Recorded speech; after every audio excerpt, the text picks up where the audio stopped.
गहरे जंगल के अंदर जहाँ सब दरख्त आसमान को छूते थे और रंग बिरंगे तोते फिजा को सजाए रखते थे, परियां रहती थी। इनके चमकते हुए परों से हवा जगमगाती थी और वो उड़ान को अपनी शान समझती थी।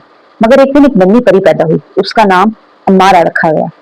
सबने हैरत से उसे देखा, क्योंकि उसकी पीठ पर मौजूद जो पर थे वो बाकी परियों जैसे नहीं थे। बाकी परियां सरगोशी करने लगी कि ये इस तरह के परों की परी कैसे जिएगी। हमारा उदास जरूर होती, लेकिन इसमें हिम्मत नहीं आ रही। वो जमीन पर रहने लगी, क्योंकि उसके पर तो थे, मगर वो उड़ने के काबिल नहीं थे। और वो राज देखे जो उड़ने वाले कभी ना देख पाते।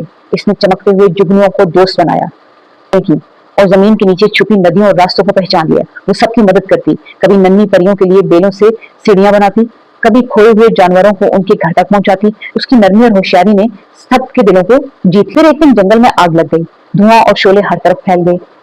पैरों वाली परियां घबरा गईं, इनके नाजुक पैर धुएं में उलझ गए। जमीन के जानवर खौफजदा होकर दौड़ने लगे। इस वक्त हमारा आगे बढ़ी, इसे याद आया कि उसने जमीन के नीचे के खुफिया रास्ते देखे हैं। वो सबको वहां लेकर गई, परियों को भी और जानवरों को भी। जुगनुओं की रोशनी से रास्ता रोशन हुआ। हिरन, बंदर और तोते इसके पीछे पीछे चले गए। तोते पानी भरकर लाए, जानवरों ने मिलकर मेहनत की, परियों ने अपने जादू से मदद की और सबने मिलकर आग को बुझा दिया। रात को जब सुकून लौटा तो बड़ी परियों ने अम्मारा को जंगली बेलों का ताज पहनाया और कहा, उड़ान पैरों में नहीं, दिल की हिम्मत और नरमी में है। इस दिन जंगल की परियां सिर्फ पैरों को नहीं देखती थी, वो दिल की रोशनी को पहचानती थी। और अम्मारा वो खुशी से मुस्कुराई, क्योंकि वो जान गई थी कि वो बगैर पैरों के भी सबसे ऊंची उड़ान भर सकती है।